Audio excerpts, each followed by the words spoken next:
Hoje a gente vai continuar um papo que a gente começou já há algumas semanas, estudando um pouquinho de hebraico, né? Vocês lembram como é que fala essa palavra que está aparecendo aí para vocês? Para aqueles que não lembram, Hazak, repete, Hazak. E o que significa a palavra Hazak? Significa, seja forte, seja forte. Essa mensagem, seja forte, aparece muitas vezes na Bíblia, e essa raiz em hebraico aparece tantas outras, 285 vezes no Antigo Testamento. Tem uma mensagem explícita e positiva, encorajamento para lidar com desafios e dificuldades, seja forte, está claro, é a mensagem explícita e positiva. Mas tem uma mensagem implícita e negativa, porque quando você fala para uma pessoa ser forte, é porque na realidade ela está como? Ela está fraca, ela precisa se fortalecer. Quando Deus chega para alguém e fala seja forte, é porque na realidade ele não está sendo, e ele precisa se tornar forte. Então há um contrassenso aqui, dependendo do grau de fraqueza, os fracos acham até um insulto você falar para ele seja forte, porque ele se sente no momento muito fraco. Os fracos geralmente não cogitam a possibilidade de serem fortes, eles se colocam abaixo dos outros. Se houvessem categorias como há no judô, ele se colocaria na mais fraca, peso pena, super ligeiro. Em algum momento você já deve ter se sentido assim na sua vida, extremamente fraco, e alguém falar para você, seja forte, você pensa, que jeito que eu vou ser forte? Eu estou tão cansado, eu estou tão limitado, eu não sei como que isso daria certo. Seja forte quando você se sentir o mais fraco, quando você acredita que qualquer outra pessoa se sairia melhor, mas você não conseguiria de jeito nenhum, né? Se a Bíblia fala para fulano ser forte, ele consegue. Se a Bíblia fala para ciclano ser forte, ele também é forte, ele consegue. Mas quando a Bíblia vem e fala para mim ser forte, de que jeito? Quando você se ressente e diz para o próprio Deus, Deus, não dá, eu acho que eu sou a pessoa errada para essa tarefa, para esse desafio, o Senhor está esperando demais de mim, eu pelo que me conheço, eu acho que não vai dar não. Eu queria compartilhar contigo essa mensagem hoje. Muitos personagens da Bíblia se sentiram exatamente assim como você que se sente muito fraco, mas no fim, eles realizaram o que tinha de realizar, de qualquer forma. Há algo recorrente na Bíblia, muitas vezes ela chama e ela coloca de pé, e ela conta a história de pessoas que não deveriam ser capazes de grandes coisas, mas realizaram grandes coisas. Ela chama, alguém tem sede, alguém tem fome, venha e beba, mesmo que não tenha dinheiro. É a Bíblia que muitas vezes nos mostra pequenos se tornando grandes, fracos superando pessoas fortes, menores prevalecendo sobre maiores, e últimos se tornando primeiros. Então a mensagem é para você que se sente fraco, muito fraco, em relação a qualquer desafio na sua vida. Seja forte. E eu queria que você fechasse os seus olhos mais uma vez, para a gente fazer uma última oração antes da palavra. Senhor Deus, o Senhor conhece o meu coração, conhece o coração de cada um que está aqui, e o Senhor sabe, ó Pai, como nós nos sentimos pequenos, incapazes diante das lutas, muitas vezes. E a nossa oração, ó Deus, é que o Senhor nos ensine, como o Senhor ensinou homens e mulheres a serem fortes, que o Senhor nos ensine através dessa palavra, no nome santo de Jesus nós oramos, e todos aqueles que concordam dizem, amém, amém. Hoje eu quero convidar você para nós irmos para Juízes, capítulo 6, se você puder abrir a sua Bíblia, por favor, vai ser muito legal. Juízes capítulo 6, nós vamos avançar, nós já vimos alguns personagens bíblicos que são convidados a serem fortes, como o primeiro deles, Josué, né? Deus falou para ele várias vezes em Deuteronômio, depois Josué 1, seja forte, tão somente ser forte e corajoso. Na semana passada nós vimos uma personagem mulher, Débora, E ela se levantou e ela disse para si mesma: Débora, seja forte e faça o que você tenha que fazer. Hoje nós vamos para um outro personagem que vocês também conhecem, Gideão, um homem que existiu na história e que muito nos ensina a respeito de fraqueza e de força. Se você abrir a sua Bíblia em Juízes, capítulo 6, os versículos 1 e versículo 2, nós vamos ler esse texto. Você deixa marcado na tua Bíblia, mas acompanha a leitura aqui em cima, para que a gente possa destacar o que está amarelo. Quem está visitando a igreja, aqui a gente tem um costume, onde está destacado, vocês leem, e onde não está destacado, eu leio. Vamos lá? Os israelitas fizeram o que era mal aos olhos do Senhor, por isso o Senhor os entregou nas mãos dos midianitas durante 7 anos. Os midianitas eram tão cruéis que os israelitas fizeram para si esconderijos nas montanhas, nas cavernas e nas fortalezas. Essa era a situação do povo de Israel dentro da terra prometida. Um povo que foi liberto da escravidão, vive escravo do medo na terra que Deus lhes deu para possuir. Eles têm medo de sair, eles têm medo de comprar, eles têm medo de vender, eles se sentem inseguros porque os midianitas estão invadindo a terra e com crueldade roubam tudo o que eles produzem. Se você está com a sua Bíblia aberta, daqui a pouquinho eu vou mostrar um pouquinho mais desse contexto. Deixa eu só abrir a minha aqui também, para a gente ver. Se a gente continua, por exemplo, no versículo 3, sempre que os israelitas faziam plantio, saqueadores de Midian, de Amaleque e de outros povos do leste atacavam Israel, acampavam na terra e destruíam as plantações até Gaza. Levavam consigo ovelhas, bois e jumentos e não deixavam coisa alguma para Israel comer. E o versículo 5, esses bandos inimigos que vinham com seus rebanhos e tendas, eram como uma praga de gafanhotos, chegavam em camelos, tão numerosos que era impossível contá-los, e só partiam quando a terra estava devastada. Dá para imaginar a situação desse povo, na sua própria terra, sofrendo dessa forma?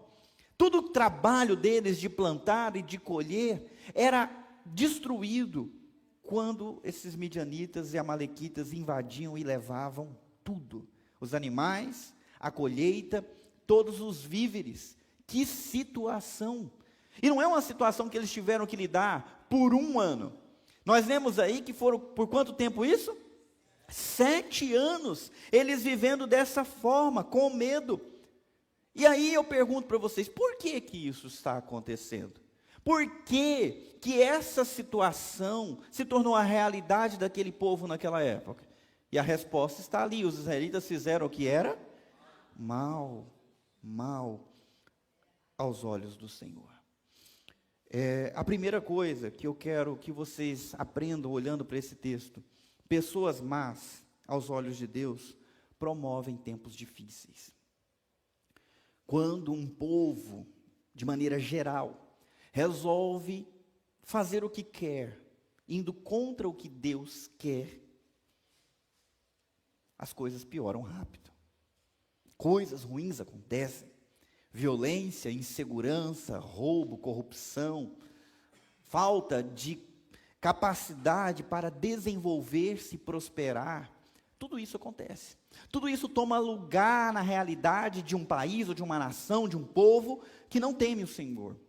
Isso aconteceu várias vezes, não foi 1, nem 2, nem 3. Muitas vezes isso aconteceu na história do povo de Israel, e se repete também nas histórias de qualquer outro povo. Será que isso é também uma realidade no Brasil? Será que nós não estamos colhendo violência, falta de segurança? Porque, como povo em geral, nós somos um povo que não está preocupado em agradar a Deus, e não temos nenhum tipo de reserva em fazer aquilo que é mal aos olhos do Senhor. O povo de Israel enfrentou a crueldade dos midianitas, mas no meio dessa situação, 7º ano, talvez um pouco antes, eles começaram a clamar, pedindo a Deus socorro. Eu não vou colocar o texto aqui na apresentação, mas você pode acompanhar na sua Bíblia, por favor. No versículo 7, Quando os israelitas clamaram ao Senhor por causa de Midian, o Senhor lhes enviou um profeta. Deus levantou um profeta com uma mensagem, uma resposta. E ele disse: assim diz o Senhor, Deus de Israel: eu os tirei da escravidão do Egito. Eu os livrei dos egípcios, de todos os que os oprimiam. Expulsei seus inimigos e dei a vocês a terra deles. Disse a vocês: eu sou o Senhor seu Deus. Não adorem os deuses dos amorreus, em cujas terras agora vivem. Mas vocês não me deram ouvidos. Quando eles clamaram pedindo socorro, qual foi a resposta que Deus deu para eles? Não parece que Deus deu de ombros? Ué, estou entendendo. Vocês não escolheram outros deuses para adorar? Vocês não estão buscando deuses mais poderosos, que vão fazer vocês prosperar? Os deuses dos amorreus, que não conseguiram protegê-los de mim? Vocês não estão buscando deuses conforme o desejo do coração de vocês? Eu avisei que isso aconteceria, e vocês fizeram do jeito que vocês quiseram. Agora, disse por aí que nós somos livres para fazer o que nós quisermos, mas não estamos livres das consequências daquilo que nós escolhemos. Verdade ou mentira? Verdade. E o povo de Israel escolheu outros deuses. Eles estavam adorando os deuses Dagon, Astarote, Baal. Esses deuses, nos seus cultos, incentivavam os seus adeptos, os seus adoradores a praticar imoralidade sexual, em busca de prosperidade. Até sacrifício de animais e de crianças eram realizados para comprar desses deuses a riqueza, o resultado, a paz e a prosperidade. Esses deuses que o povo de Israel estava buscando. Então, aparentemente, Deus deu de ombros para eles nesses versículos. Versículo 10. Mas vocês não me deram ouvidos. O que vocês acham que Deus vai fazer depois de falar? Vocês não me ouviram. O que Ele vai fazer? Eu gosto demais de ler a Bíblia porque ela nos dá um retrato fiel de como Deus é. E há um versículo na Bíblia que diz bem assim: se nós formos infiéis, Deus permanece fiel, porque Ele não pode negar a si mesmo. Faz parte do caráter dele, a fidelidade. Mesmo quando o seu povo é infiel, Deus permanece fiel. Isso é uma ótima notícia para nós. Isso é uma ótima notícia para o nosso país, porque nós podemos clamar. E Ele pode nos alertar e dizer: vocês fizeram errado. Mas olha só o que Ele faz na sequência. No versículo 11, então o anjo do Senhor veio e sentou-se debaixo do grande carvalho em Ofra. Salta algumas palavras. Gideão, filho de Joás, estava debulhando trigo no fundo de uma prensa de uvas, a fim de não ser descoberto pelos midianitas. O anjo do Senhor apareceu a Gideão e disse: nossa, vocês estão bons hoje, hein? Quase juntinhos. O Senhor está com você, guerreiro corajoso. Algumas versões têm uma mudança, né, nessa tradução aí. Homem valente, homem poderoso. Não sei como é que está na sua Bíblia. Mas perceba que Deus não muda em tempos difíceis. Ele continua o mesmo. Antigamente, quando eles foram oprimidos por outros povos, eles clamaram, o que Deus fez? Levantou Débora. Levantou outro juiz e libertou o povo da opressão. Novamente eles estão em apuros e eles clamam a Deus. Deus fala: vocês não querem me ouvir. Mas mesmo assim Ele continua o mesmo. Mais uma vez Ele se levanta, Ele manda o anjo, e o anjo vai e chama alguém para se tornar um libertador. Deus levanta libertadores na história. Eu estou falando isso, mas às vezes você não consegue identificar, mas Deus levanta. Para melhorar as coisas é preciso liderança. E o livro de Juízes mostra isso várias vezes. Deus levanta lideranças. Deus levanta gente para fazer o que precisa ser feito. Para colocar as coisas no eixo e para enfrentar os inimigos e fazê-los fugir. vencê-los de alguma forma. Da mesma forma como agiu no passado, ele age no presente. Ele ouve o clamor e ele manda o anjo para chamar o Gideão, que apesar de ser chamado corajoso, estava escondido no lagar das uvas, tentando debulhar o seu trigo, sem ser pego, com medo de ser pego. Deus chama esse cara para fazer dele o libertador. Mais uma vez, Deus começa a levantar um juiz em Israel. Deus não muda em tempos difíceis. Ele permanece o mesmo. Ele continua com seus ouvidos abertos para ouvir o clamor. Você tem clamado no meio da sua fraqueza? Você tem clamado pelo nosso país e pela nossa nação? Vocês acham que nós estamos num caminho abençoado ou nós estamos num caminho questionável, contra os desígnios de Deus? Pensando no geral. Nossas crianças, adolescentes, jovens, 20 e poucos anos, estão amando e temendo o Senhor com todo o coração ou estão sendo seduzidos pelos ídolos modernos?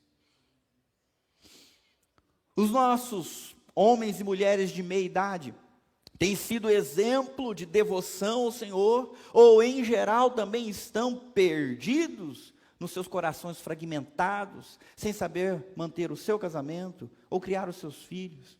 As nossas autoridades estão nos conduzindo a buscar o Senhor de verdade?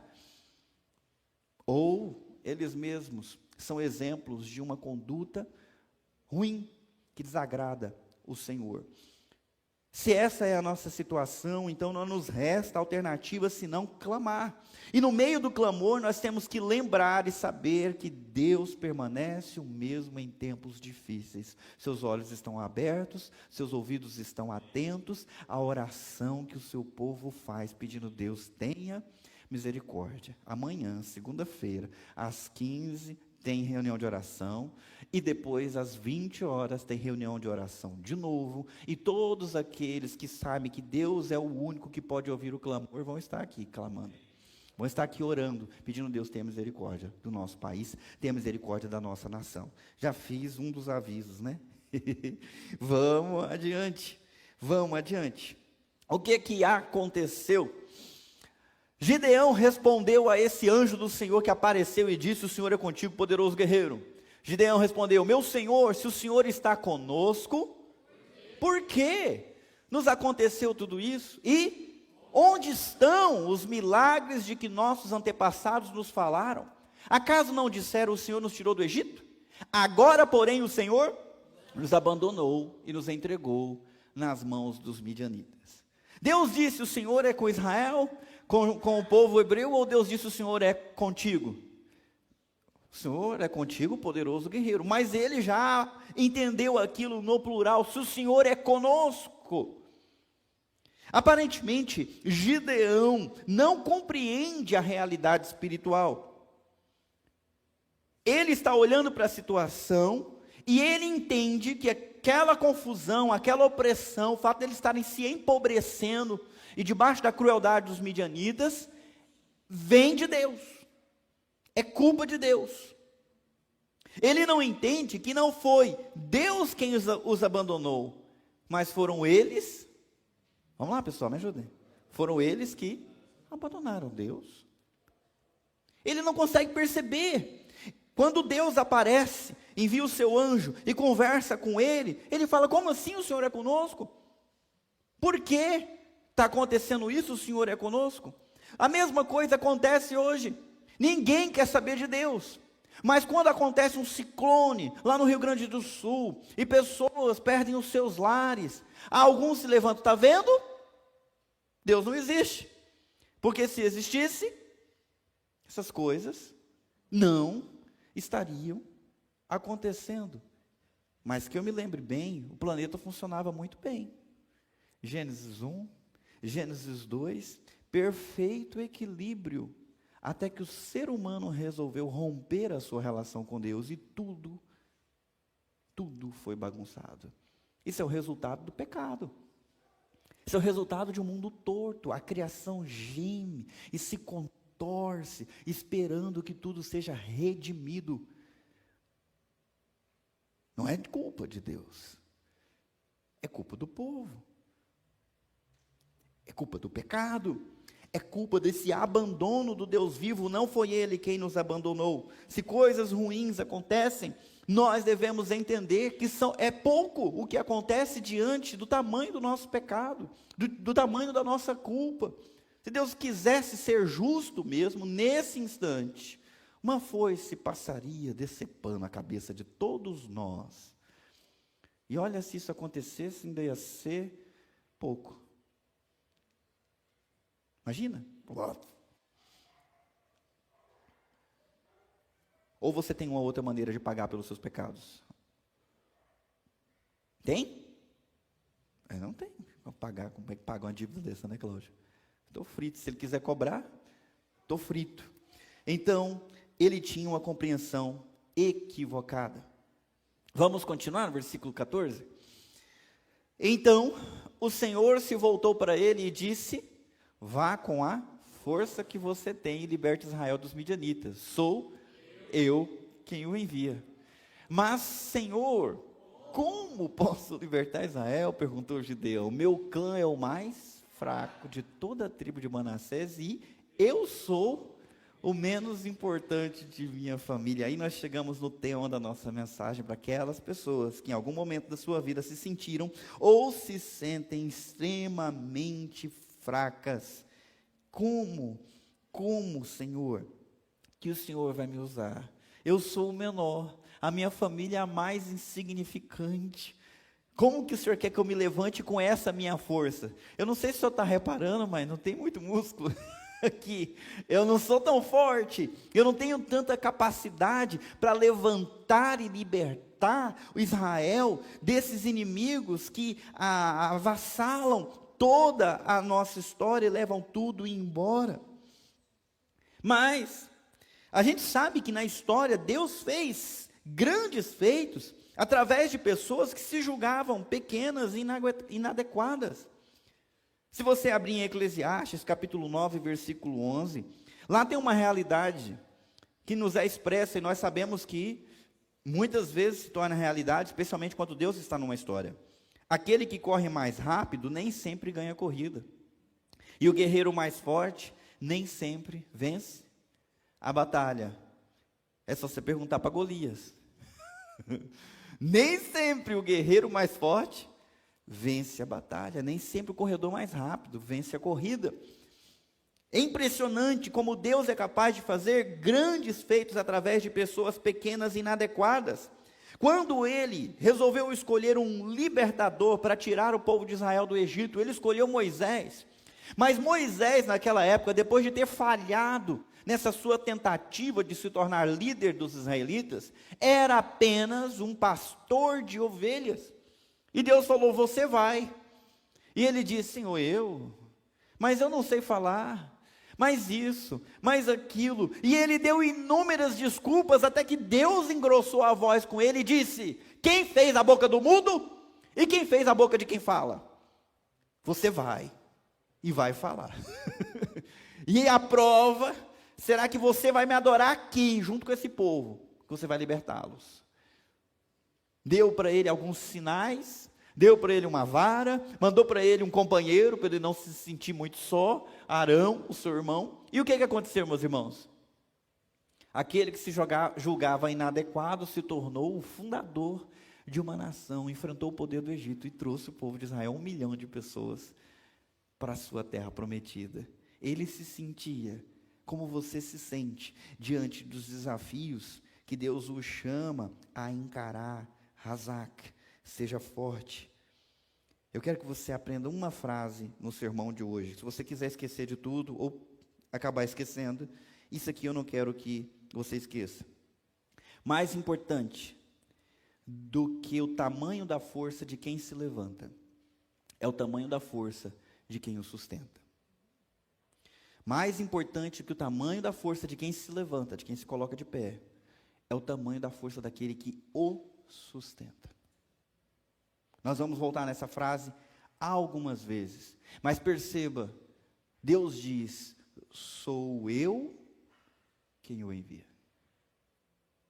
E mais à frente, eu Sou menos importante, ele diz. Como se a sua fraqueza pusesse em xeque todo o poder de Deus. Deus vai fazer o que ele tem que fazer, mas não através de mim. Não, eu o envio. Deus não ignora as suas fraquezas. Deus não ignora as suas limitações. Deus não ignora os seus pecados. Deus não ignora até mesmo a sua falta de fé. Tudo isso ele conhece melhor do que você mesmo. E se ele diz para você, eu estou te chamando, eu estou te levantando, eu estou te dando essa situação para encarar, meu querido, não importa a sua força, o que importa é a força dele. Amém, meus irmãos? Vocês estão aqui comigo ainda? Amém, então. Versículo 14, certamente estarei com você, disse o Senhor, e você destruirá os midianitas como se estivesse lutando contra um... Espera aí, mas quanta gente que era? Quanta gente? A gente já leu, como é que era? Uma multidão incontável, parecia um enxame de gafanhotos, que comiam tudo, não deixava nada para trás. Para você conseguir devastar uma terra, você precisa de muita gente. Naquela época não tinha maquinário para você sair derrubando tudo. Precisava de gente mesmo, muita gente, para ter força e condições de estragar como eles estragavam. Era um enxame de gente que andava com os seus jumentos, com as suas tendas, e eles iam consumindo tudo. E Deus diz, eu vou estar com você, e você vai lutar contra eles como se estivesse lutando com um homem só. O que vocês acham? Euzinho aqui, encaro dois? Dois, não, mais um. Espera aí, vamos tirar aqui o Douglas, o Rodrigão. Tem uns outros meio doidos também, tira, porque, né, sei lá. Mas se eu pego um fraquinho aí, dá para encarar, não dá não?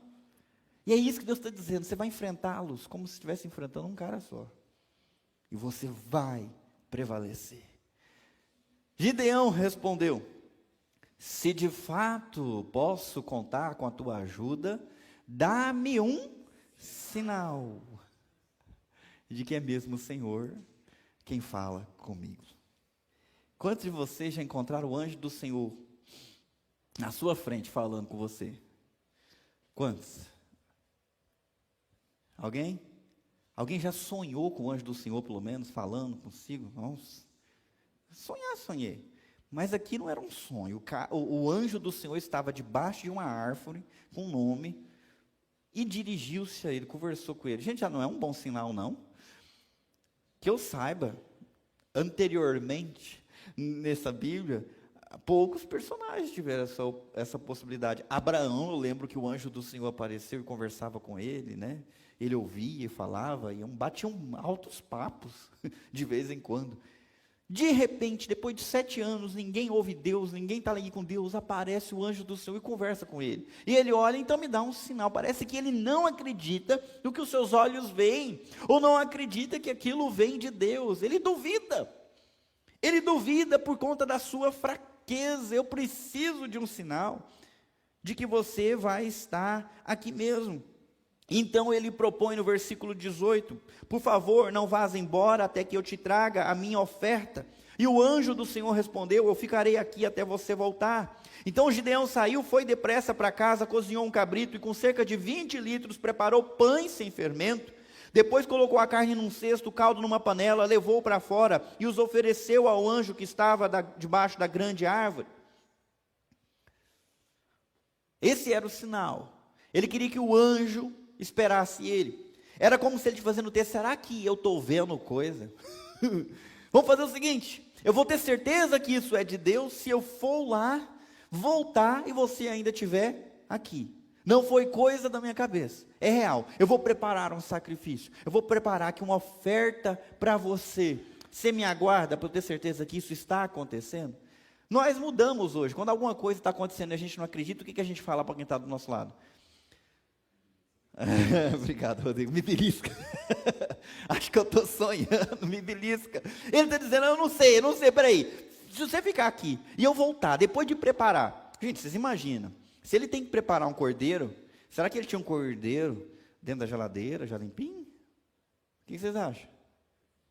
Não, ele saiu correndo para pegar o cordeiro, para matar o cordeiro, para sangrar o bicho, para tirar o couro, para tirar a carne, para colocar, para tirar o caldo, para fazer o pão. Ele estava debulhando o trigo ainda. Levou tempo. E ele pensou que esse era um bom teste. Se na hora que eu voltar, depois de preparar toda essa ceia de Natal, então esse negócio é sério. E o anjo ficou como? Ficou lá esperando, bonitinho. Bom, você precisa disso? Então tá, eu vou te dar isso, vou estar aqui. Eu quero destacar com isso que Deus sabe lidar com as nossas dúvidas e fraquezas, e Ele entra num processo de fortalecimento desse fraco e incrédulo Gideão. Ele começa a dar alguns sinais que fortalecem a fé e a disposição. Do mesmo jeito que Moisés precisou de sinais para ser fortalecido em sua vocação de libertar o povo de Israel, Deus falou para ele: pega a vara, joga no chão, a vara virou uma cobra, pega agora pelo rabo a cobra. Ele pegou a cobra, virou vara de novo, coloca a sua mão no peito, a mão ficou leprosa, coloca de novo, a mão desficou leprosa. Gideão, do mesmo jeito, se sente incapaz e ele quer sinais. E o que Deus dá para ele? Sinais. Para que ele creia que aquilo é real.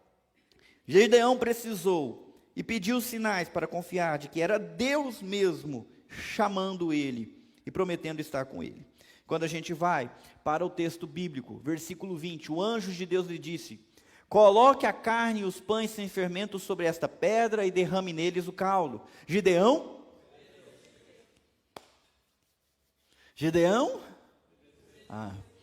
Então o anjo do Senhor tocou na carne e nos pães com a ponta da vara que estava em sua mão. Fogo subiu da pedra e consumiu tudo que Gideão havia trazido. E o anjo do Senhor? Pronto. Isso aqui ele não tinha pedido, não. Foi além do que ele pediu. Imagine você na situação. É alguém, aparentemente de carne e osso, dizendo em nome de Deus ali, que está te chamando, está te vocacionando, que você vai se levantar, que você vai enfrentar, que você é o cara que Deus escolheu para libertar o povo, finalmente, depois de 7 anos. Fala, então me dá um sinal, fica aqui para eu saber que não é coisa da minha cabeça. E aí, Eva, coloca aqui. Ele obedece, ele segue as instruções. O cara pega a vara e toca ali, fogo, do nada. Se levanta da pedra e consome tudo. E ainda mais absurdo, o anjo do Senhor desapareceu. Diante dos olhos dele, desapareceu. Quando Gideão percebeu, versículo 22, que era o anjo do Senhor, exclamou: ó soberano Senhor, estou perdido. Vi o anjo do Senhor face a face. Eu acho engraçado que aqui parece que o anjo do Senhor foi embora, mas a conversa dele com Deus continua. Porque a resposta vem no versículo 23, fique em paz, respondeu o Senhor. O anjo do Senhor era só uma manifestação, para que ele conseguisse enxergar algo ali na frente dele. Ele não conhecia Deus. Mas Deus continua falando com ele: fique em paz, não tenha medo, você não morrerá. Então Gideão construiu um altar para o Senhor naquele local, e o chamou Javé Shalom.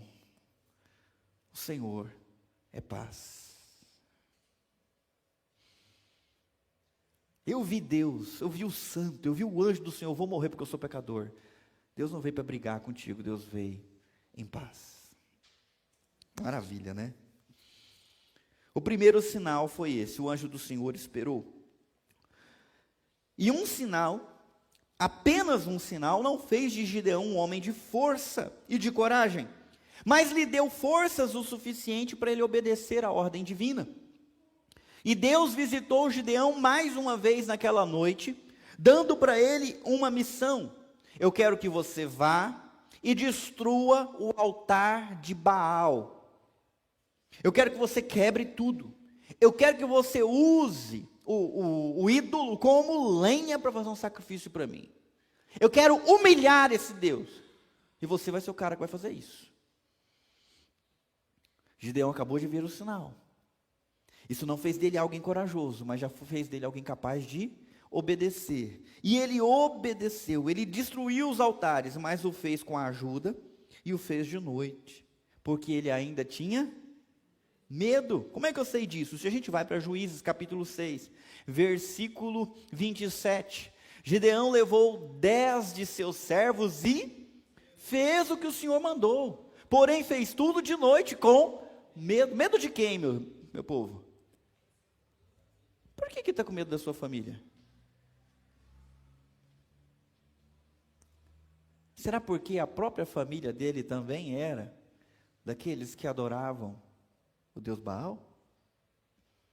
E também ficou com medo do povo da cidade. Será porque toda a cidade era devota desse Deus? Ele ficou com medo porque ele destruiu o ídolo do povo. Você já mexeu no ídolo de alguém e viu como é que essa pessoa fica? Pega uma mãe que endeusa um filho e fala, mas seu filho é um idiota? Sai correndo. Pega um corintiano e fala para eles, olha, vocês têm no máximo um mundial, o outro, talvez nenhum, porque, né? Cadê os corintianos? O Jô não está aqui. Ah, você não conta. Ah, está ali. Fala para um palmeirense, Palmeiras não tem? Ah, pai. Se ele idolatra o Palmeiras, ele vai ficar bravo, porque aquilo pode mexer com o seu brio, né? Aquilo que ele acredita, aquilo que ele ama. Eu sou São Paulino. Não gosto que vocês ficam falando de Bambi, não tem nada a ver uma coisa com a outra. Mas graças a Deus eu não idolatro São Paulo. Só sou feliz porque eu tenho o melhor goleiro de todos os tempos. Hoje nós temos ídolos de toda sorte. Quando você mexe neles, as pessoas se arrepiam, elas ficam bravas, né? Se você tira o dinheiro de quem ama o dinheiro, a pessoa corre atrás de você e te mata. Naquela época não era diferente. Mexer com o ídolo era caçar encrenca. E de fato a encrenca se formou para o lado de Gideão. O povo foi lá de manhã fazer os seus sacrifícios para Baal, não tinha mais o ídolo, não tinha mais o altar, estava tudo destruído. Eles ficaram possuídos, começaram a fazer uma investigação. Gideão não fez sozinho, ele fez com quem? Com 10, tem testemunhas. Descobriram quem foi o autor do crime. Quem foi que vilipendiou um símbolo religioso? Descobriram. E foram atrás desse vilipendiador que não respeita a religião dos outros. Descobriram a casa dele. E chegaram lá com uma turba para dar cabo da vida dele. Bicho esperto não estava lá não. O pai dele saiu, falou, o que vocês querem? Nós queremos o Gideão, seu filho, ele destruiu, nós vamos acabar com ele. E aí o pai dele, um homem muito esperto, disse, ué, mas que Deus é esse, que precisa de vocês para defender a honra dele? Ele não é Deus? Deixa que ele resolva os problemas com o Gideão afrontou ele que resolva. E os caras pensaram, é verdade, nosso Deus é poderoso. E a partir daquele momento, Gideão era chamado por outro nome. Ele era conhecido como Jerubaal. Por quê? Baal vai enfrentar ele. Baal vai pegar ele. Baal vai destruir ele. E todo mundo estava esperando Baal fazer o quê? Destruí-lo. Era o Deus que eles amavam, era o Deus que eles serviam, o Deus poderoso. Eles abandonaram o Yahvé para adorar Baal, porque Baal é melhor, Baal é maior. Então ficou todo mundo esperando Gideão morrer. E o que aconteceu?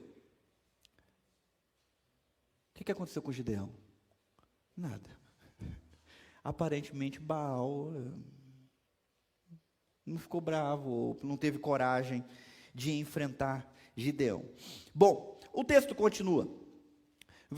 Capítulo 6, no versículo 33, está escrito que pouco tempo depois, os exércitos de Midian, de Amaleque e de outros povos do leste se uniram. Se antes eles iam separados, agora eles vieram juntos de novo. Eles atravessaram o Jordão e acamparam no vale de Jezreel. Mais uma vez, aquele enxame de gente entrou na terra para consumir tudo o que eles tinham conseguido produzir em secreto, como Gideão tinha feito. Então, nesse momento é que acontece o seguinte: o Espírito do Senhor veio sobre Gideão, que colocou a trombeta de chifre, que tocou a trombeta de chifre de carneiro, convocando para a batalha, e os homens do clã de Abiezer o seguiram. Também enviou mensageiros às tribos de Manassés, Azé, Zebulon e Naftali, convocando seus guerreiros, e todos atenderam ao chamado. Mais um sinal de que Deus está fortalecendo Gideão. Primeiro, o anjo ficou e aceitou a oferta dele e mostrou que era algo especial. Segundo sinal de que Deus estava levantando Gideão, o Espírito Santo desceu sobre ele, dando para ele uma coragem e uma iniciativa que nunca ele tinha tido antes. O povo invadiu a terra, o povo ia consumir tudo de novo, mas Gideão se levantou, tocou a sua trombeta e falou: dessa vez nós não vamos deixar. Quem é comigo? Não é louco? Eu amo essas coisas, cara. Devia fazer um filme disso, tipo Coração Valente. Eu ia assistir umas 10 vezes no mínimo. É muito bonita essa cena. Até há pouco tempo esse cara estava dizendo: mas eu sou o mais fraco, a minha família é menos importante. Agora o segundo sinal, o Espírito visita ele, e com o Espírito Santo dentro dele, ele não pensa mais assim. Ele pensa: deu, acabou, nós vamos enfrentar. Iniciativa. O Espírito de Deus levanta líderes com iniciativa, com coragem e ousadia, para enfrentar o perigo. Mais importante que o tamanho da força de quem se levanta, é o tamanho da força de quem o sustenta. E quem é que está sustentando o Gideão nesse momento? Deus, o Espírito de Deus está sobre ele. Você pode ser fraco, mas se o Espírito de Deus estiver sobre você, você é forte. O Espírito de Deus é poderoso. Foi o Espírito de Deus que ressuscitou Jesus Cristo dentre os mortos. O Espírito do Senhor deu poder para Jesus curar os enfermos, devolver a vista para os cegos, fazer um aleijado andar. O Espírito do Senhor é poderoso. E a minha oração é que o Espírito do Senhor seja poderoso dentro da sua vida. Aonde você estiver, diante de qualquer desafio, esse é um sinal de que aqueles que são levantados por Deus vão prevalecer, o Espírito do Santo dentro deles. É uma garantia de que Deus está com eles. Coisa maravilhosa de se ver isso que está acontecendo. Vamos avançar, que eu estou atrasado. Então Gideão disse a Deus: se de fato vais me usar para salvar Israel como prometeste, dá-me uma prova. Ai, de novo, rapaz. Dá-me uma prova da seguinte forma: hoje à noite deixarei um pouco de lã na eira, onde se peneiram os grãos.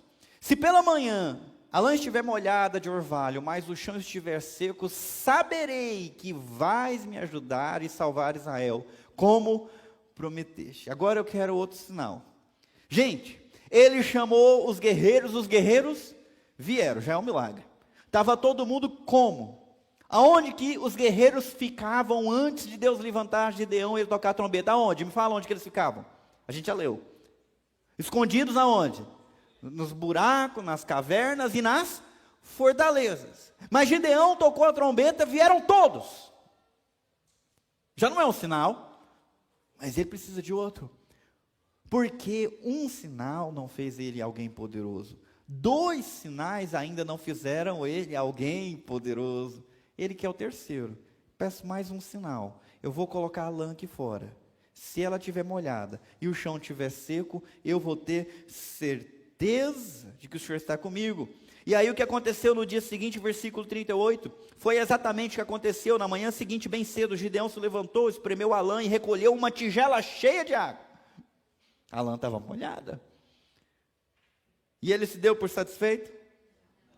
O que ele pensou, será? Alguém ouviu minha oração, jogou uma tigela d'água nesse negócio aí. Estão armando para cima de mim. Então no outro dia, ele pediu outra prova. Já coloquei, não? Não coloquei? Então vamos lá. Então Gideão disse a Deus: peço que não fiques irado comigo. Você vê que ele já está abusando, ele sabe que está abusando. Mas que me permitas fazer mais um pedido, é o último. Depois disso eu não peço mais nada. Deixa-me usar esta lã para mais uma prova. Dessa vez que a lã fique seca e o chão ao redor dela fique coberto de orvalho. Porque agora eu quero ver a pessoa molhar tudo e deixar isso aqui seco. Porque mesmo que molhe tudo e deixar isso aqui seco, ela vai absorver a água. Aí eu vou ter certeza. Acho que ele pensou, devia ter pedido o contrário antes, né? Não sei. O que aconteceu, meus irmãos? Versículo 40 não está aí. Naquela noite Deus fez o que Gideão havia pedido. Pela manhã a lã estava seca, mas o chão estava coberto de orvalho. Quarto sinal. Agora chega. Ele falou que não ia pedir mais. Vamos lá. Juízes capítulo 7. Mais um capítulo na sua Bíblia. O versículo 1 diz: Jerubaal, isto é, Gideão, e todo o seu exército se levantaram de madrugada e acamparam junto ao monte de Arode, a fonte de Arode. Os exércitos de Midian estavam acampados ao norte deles, no vale, perto da colina de Moré. Depois de 3 sinais, Gideão se mostra ainda mais obediente. Ele pega o povo, o exército, e ele acampa do lado dos invasores. Depois disso, o que acontece? Usa a lógica. Você traz uma turba para enfrentar outra turba, o que vai acontecer? Então ele está encarando. Agora ele se colocou numa posição mais arriscada. Ele levou o seu exército até o acampamento do lado daqueles invasores. Ele está pronto e ainda mais obediente do que antes. No entanto, o que aconteceu? O Senhor disse a Gideão: você tem guerreiros demais. Se eu deixar todos vocês lutarem contra os midianitas, Israel se vangloriará diante de mim, dizendo que se libertou por sua. Portanto, diga ao povo: quem estiver com medo e assustado, pode deixar esse monte e voltar para casa. 22.000 homens voltaram para casa, restando apenas... Eita! Opa! O negócio já estava até caminhando. O cara levantou 32.000 guerreiros. Deus é comigo, me deu 4 sinais. Vou enfrentar. Antes da batalha começar, vem Deus de novo. Então, tem gente demais aqui. Tem muito guerreiro, sua força está grande. Vocês vão dizer que foram vocês que conquistaram. Não vão depender em nada de mim. Faz apregoar o seguinte arauto: quem tiver com medo pode ir embora. Gente, 22.000 não tiveram nem vergonha de admitir. Demorou. Foram embora. Nossa, pode mesmo? Não vai acontecer nada? Não, nada. Sério? Foram embora. 22.000 foram embora. Ele ficou com 10.000 para enfrentar uma multidão de centenas de milhares. Meu Deus. Mas Gideão obedeceu. Mandou os caras embora. E Deus olhou para aquele exército de 10.000 pessoas e falou: agora tá bom, né? O que vocês acham? Não. Ele falou: é gente demais. E acabou reduzindo ainda mais para 300. Porque mais importante que o tamanho da força de quem se levanta, é o tamanho da força de quem o sustenta. Vamos falar mais uma vez? Mais importante do que o tamanho da força de quem se levanta, é o tamanho da força de quem o sustenta. Por isso, no versículo 7, capítulo 7, versículo 4, Deus diz: o Senhor, porém, diz a Gideão: seu exército ainda está grande demais, desça com eles até a fonte, eu os provarei para determinar quem irá com você e quem não irá. Quando Gideão desceu com os guerreiros até a fonte, o Senhor lhe disse: separe os homens em 2 grupos, Num grupo, coloque todos que bebem água das mãos, lambendo-a como fazem os cães. No outro grupo, coloque todos os que se ajoelham e põem a boca na água para beber. Eu não entendo nada disso aqui, lá em casa eu uso garrafa ou copo, né? Mas o que aconteceu? Apenas 300 homens beberam água das mãos, os demais se ajoelharam e puseram a boca na água. Por quê? Não sei. O Senhor disse a Gideão: com estes 300 homens eu livrarei Israel e entregarei os midianitas em suas mãos. E? Quantos? Obrigado. 9.700. 32 mil. Ele tinha. No começo daquela conversa. No final daquela conversa, ele tem 300. Gente, 31.700 guerreiros dispensados, porque mais importante que o tamanho da força de quem se levanta, é o tamanho da força de quem o sustenta. Vamos guardar essa frase ainda hoje. No versículo 9, naquela noite, presta atenção, naquela noite o Senhor lhe disse: levante-se, desça ao acampamento dos midianitas, pois eu os entreguei em suas mãos. Mais uma vez Deus vem falar com ele. A voz inequívoca: a vitória é sua, levante-se. Só tem um problema. Ele não está falando com qualquer um, ele está falando com quem? Ele não está falando com um cara mais ou menos corajoso. Ele está falando com um cara medroso. Um cara que já precisou de quantos sinais? 4. Ele estava até disposto para ir, mas Deus teve umas ideias de mandar umas pessoas embora. Então como é que ele está agora, com 300? Mas se antes ele estava corajoso, agora ele já voltou. Igual, meu irmão, quando Deus te desafia, vamos lá, aí você junta isso, pensa naquilo, e se prepara o seu circo. Agora eu vou vencer. Aí Deus tira esse, te deixa você sozinho. Desanimei, Deus. Agora eu desanimei, poxa. Eu já estava achando que ia dar. Mas o Senhor tirou. Agora não sei se dá mais. Mais importante do que a força de quem se levanta é a força de quem o sustenta. Gideão precisava ser fortalecido. Então Deus disse para ele o seguinte: mas quem tiver com medo pode ir embora. Ele estava na frente, não foi, né? Mas se você tem medo de atacá-los, desça até o acampamento com seu servo Purá. Ouça o que os midianitas estão dizendo e você se encherá de coragem e terá ânimo.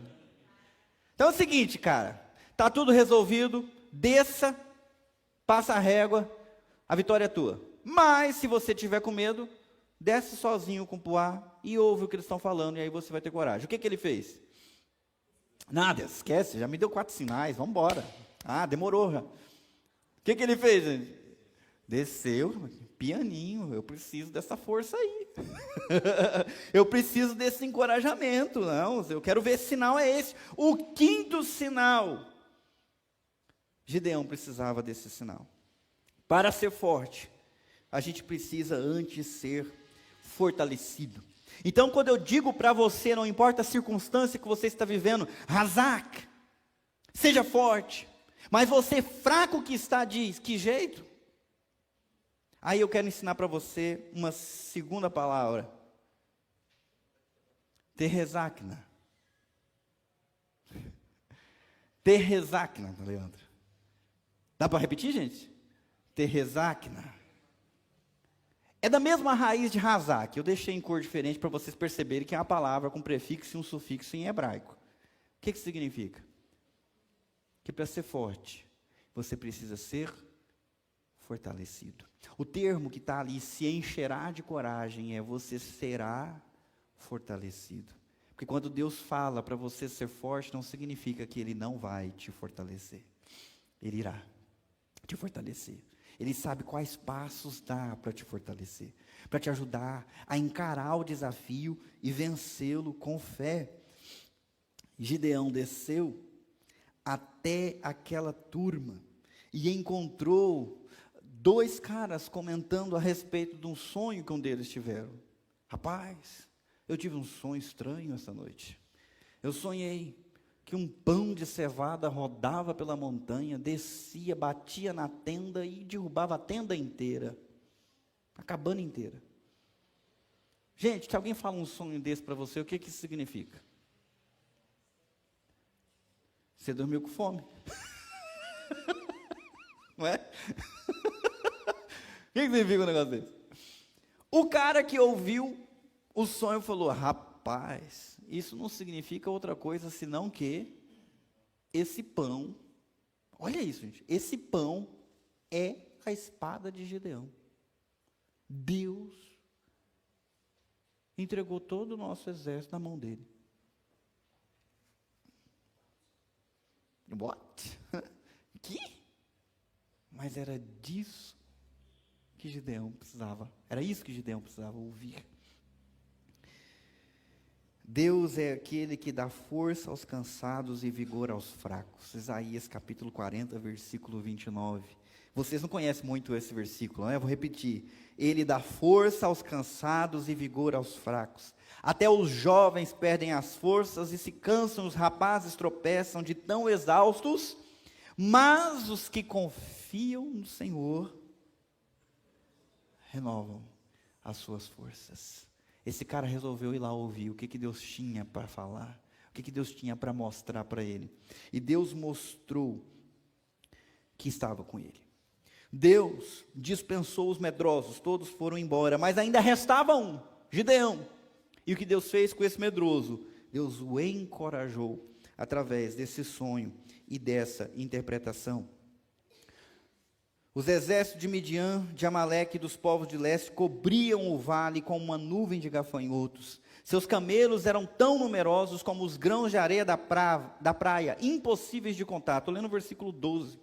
E aí nós vamos para o versículo 13 aqui. Gideão se aproximou no exato momento em que um homem contava um sonho a seu amigo. O homem disse: tive um sonho no qual um pão de cevada veio rolando para dentro do acampamento midianita. Então bateu numa tenda e ela virou, desmontando-se.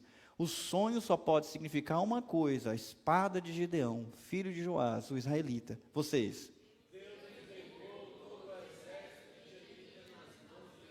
Quem é que acredita nisso aqui? O inimigo. O inimigo acredita que esse é o destino deles.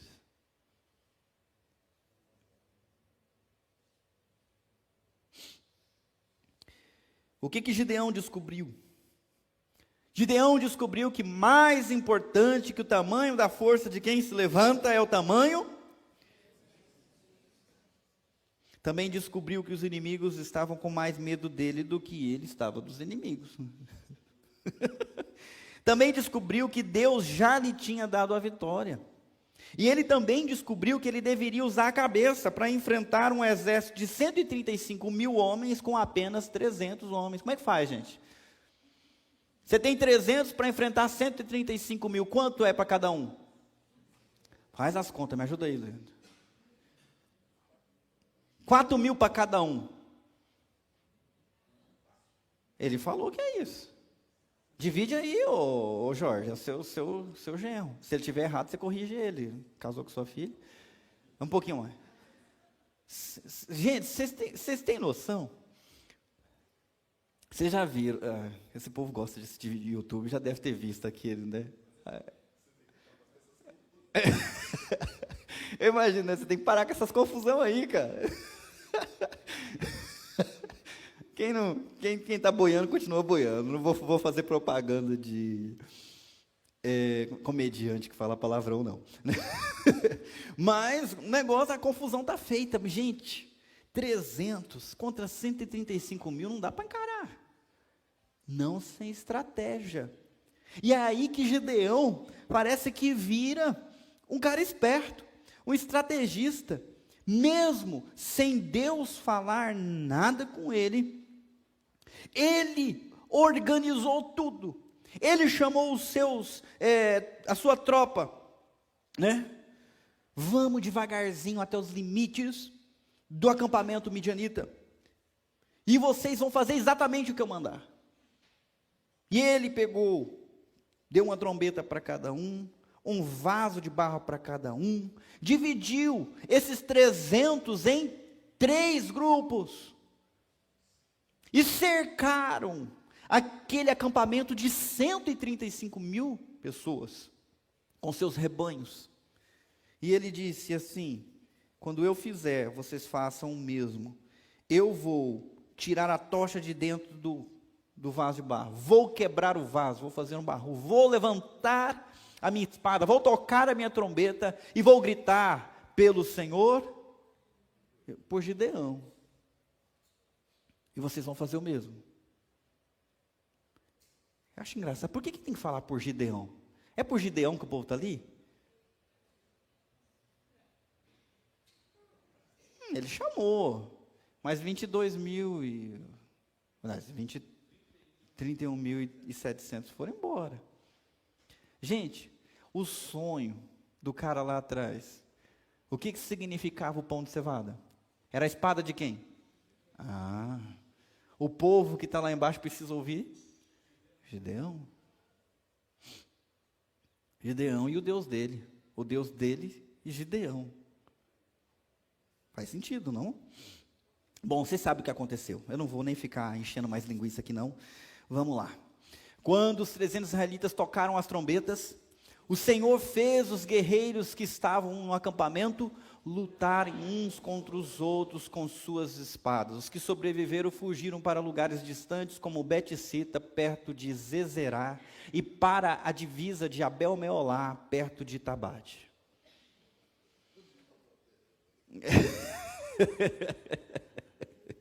Eu tive que ler isso várias vezes também, para não ler errado, um monte de nome estranho. E o que o povo, os guerreiros de Gideão fizeram? Versículo 21, cada homem manteve sua posição ao redor do acampamento e viu todos os midianitas correrem de um lado para o outro, gritando apavorados enquanto fugiam. Porque mais importante que o tamanho da força de quem se levanta, é o tamanho da força de quem o sustenta.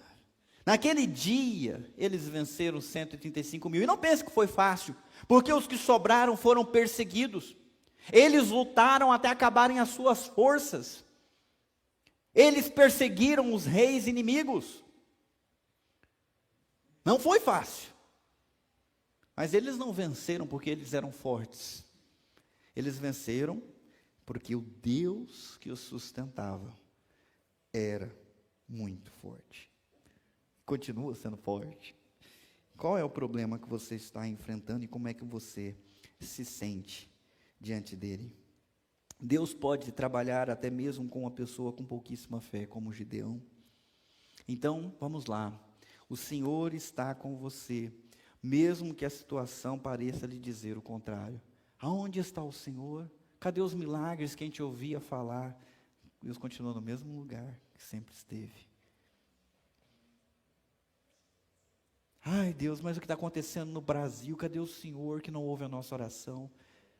Ele está aí. Ele está aí. E as suas promessas e as suas palavras estão se cumprindo. Então Ele diz para nós, com a força que você tem, levanta e realiza o que eu estou te mandando realizar. A força que você tem é suficiente para começar. É suficiente para a primeira obediência. Porque mais importante do que a força de quem se levanta, aleluia. Deus também nos acolhe onde estamos, para nos conduzir passo a passo. Não é impressionante a paciência de Deus com Gideão? O mesmo Deus que disse para Moisés: não tentarás o Senhor teu Deus, não colocará ele à prova. Deus, você me dá um sinal? Deus, você me dá outro sinal? Deixa eu falar só mais uma vez, mais um sinal. E depois, até sem ele pedir, se você tiver com medo, mais um sinal. Não é impressionante a paciência de Deus com esse cara? E será que a paciência dele acabou? Ou ele também sabe lidar com a sua fraqueza, para te conduzir devagarzinho, até você ter a coragem suficiente para obedecer e se colocar de pé, e lutar, e enfrentar. Deus levanta, porque mais importante que que o tamanho da força de quem se levanta é o tamanho da força de quem o sustenta. Espera aí que eu saí, deixa eu voltar. Não era para ter saído ainda.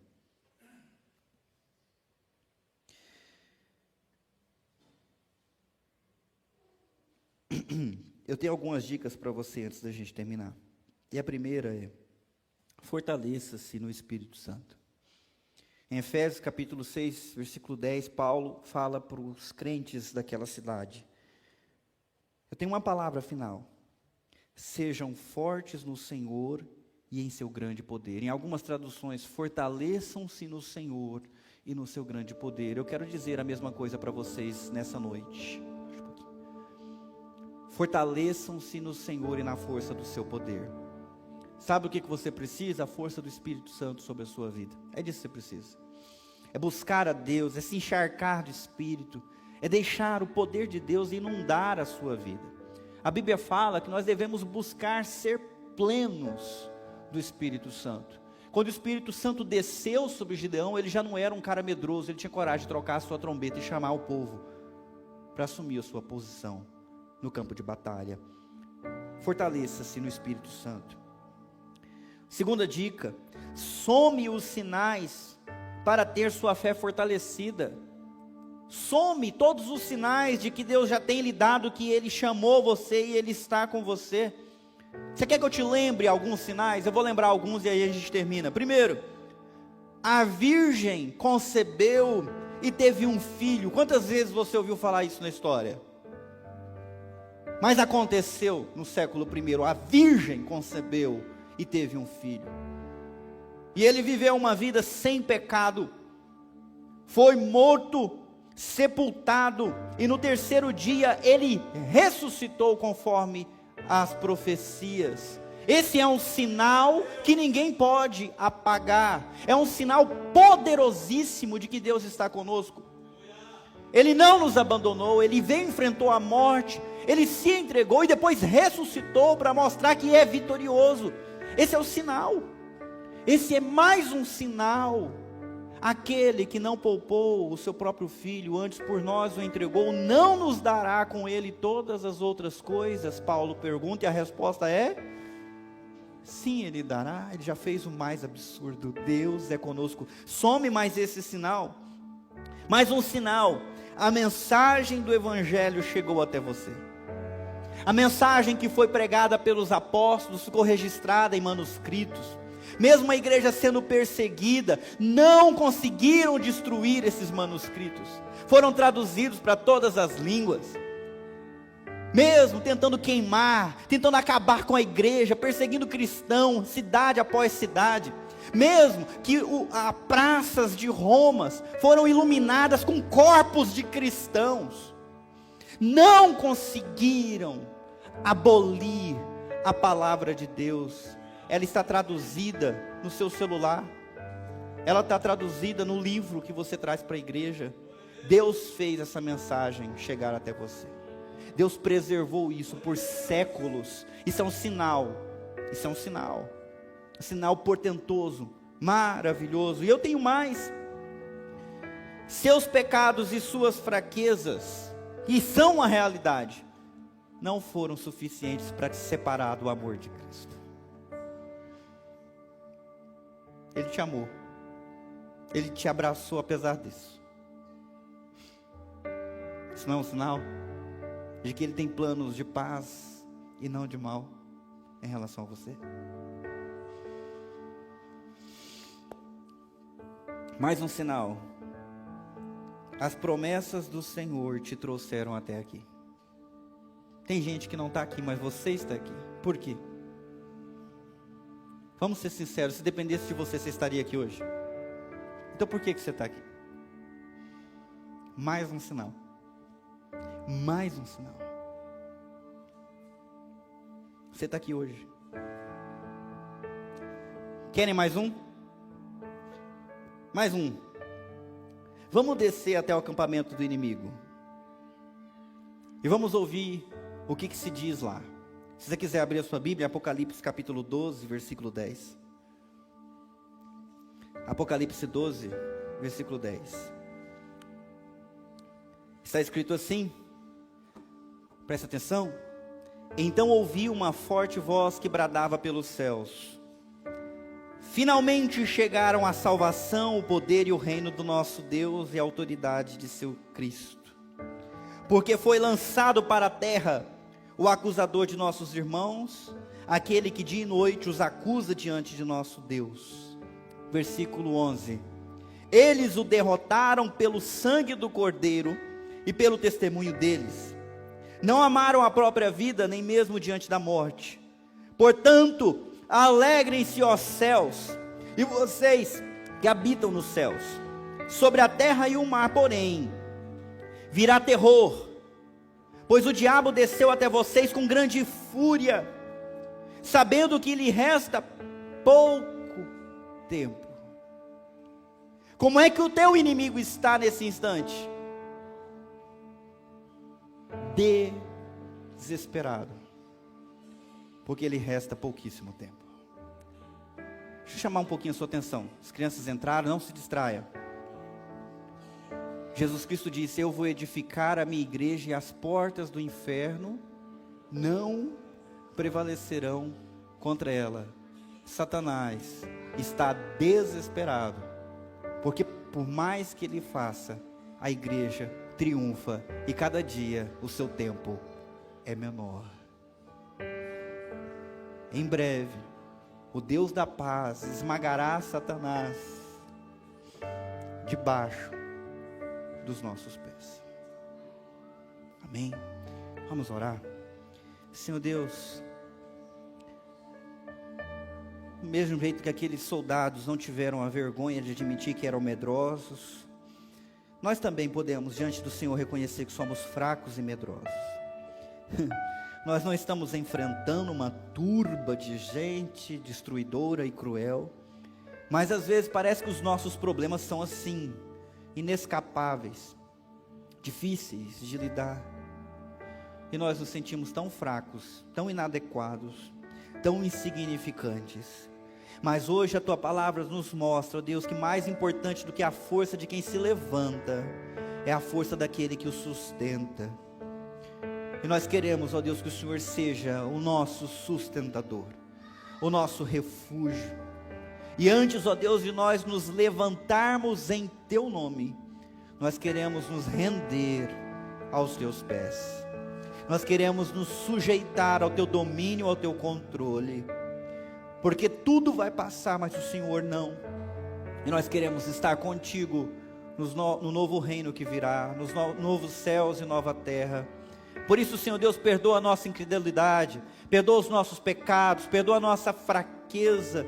E do mesmo jeito que o Senhor guiou Gideão até fazê-lo um guerreiro triunfante, nos guia também, nos fortalece também, Senhor, para que nós possamos reconhecer que o Senhor nos fez fortes, que o Senhor nos deu a vitória, de que nós nunca conseguiríamos com a nossa própria força prevalecer, mas o Senhor prevaleceu através de nós, em nós. Nos dá o mesmo poder que esteve sobre o Teu Filho Jesus Cristo, para que possamos junto com Ele encarar a morte, e depois receber o prêmio da ressurreição para a vida eterna. No nome de Jesus, amém.